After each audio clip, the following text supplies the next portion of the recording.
that's what I'll be talking from, and if you don't have it, you can pick it up outside. We also left for you a report that we have just very recently released. It's our honor to have done it with the Virginia Interfaith Center, and it's called The High Cost of Being Poor in Virginia, and it makes use of the new data that comes out every year from the Census Bureau showing poverty, income, and other health insurance, other data that's very important for us to understand what's going on for our families.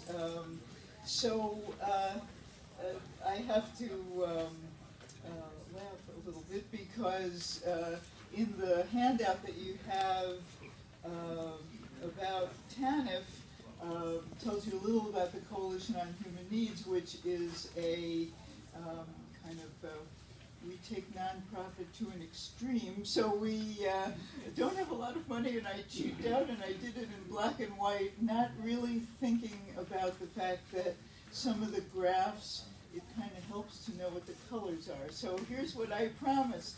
I will work with John, if it's possible for him to put the slides up on your website. You'll be able to get rid of the suspense and wondering exactly where Virginia fits in some of these things. And if that's not possible, we'll put it on the Coalition on Human Needs site, chn.org, and you'll be able to have all of the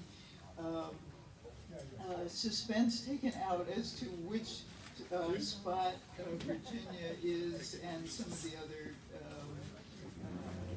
differences that are shown up in color in the original. So let's start with temporary assistance for needy families. It observed its 20th anniversary this past August. That is kind of a walk down memory lane for me because I was there, and even have, and I sort of took a look at it, thinking about this talk, a ratty paper copy of the law from when it was passed from 20 years ago on my bookshelf. As Mark was talking about all the changes that have occurred, mostly we're looking at legislation online these days, but in those days you had enough of paper copies. So what has happened over this 20 years? This program where the big change was to give much of the authority for decision-making over to the states, to give the funding, which became a flat funded program instead of one that would vary depending on the number of low-income people who could qualify.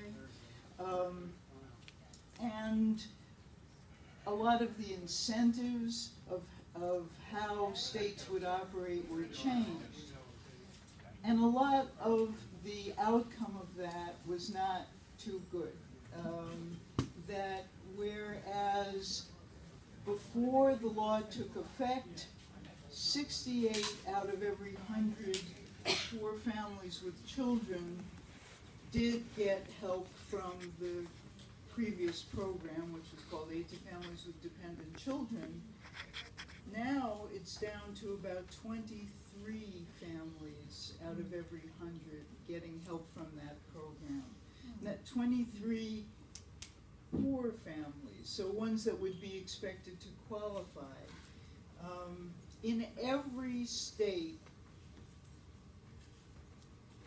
the benefit levels, which were always low, there is no state that has benefit levels that get a family above half the poverty line, not up to the poverty line, but they don't even get up to half the poverty line.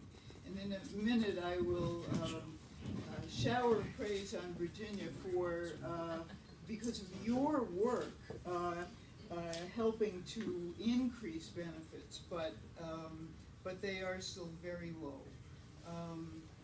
And states had a lot of flexibility in the way they spend the dollars, and that has moved dollars away from a concentration on helping families who are poor get out of poverty. So we think, making TANF work, we've got a long way to go. Talking about TANF providing a safety net to a small share of poor families, we just said that overall it's 23 out of 100. In Virginia, I think it's between the 20 and 30%. That's one thing that we'll be able to check when we can see the color. In terms of how low the benefits are, nationwide last year, TANF cash assistance averaged $398 per month. And so here again, here's where the praise comes. Because of your work, John's work, members of the legislature, not once but actually twice, raised benefits for TANF. So in July 2016, benefits went up to $409 a month now, so higher than the national average, still incredibly low when you think of what it could possibly cost to be housed and pay for food. So what is the context we're in? Too many poor children.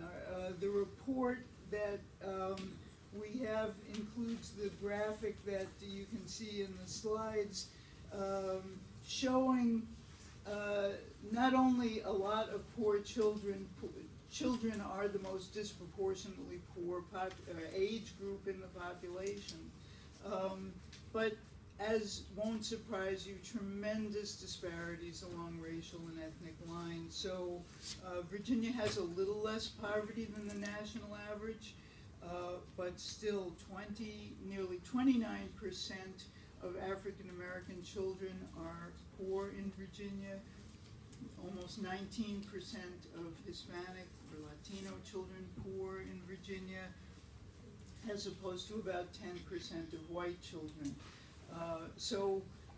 We have a problem, and TANF is supposed to be getting at that problem, and it's not doing enough. So when we look at what's happened over the years, the TANF caseload has gone way, way down. And it's gone way, way down unrelated to the number of families in poverty or deep poverty, below half the poverty line.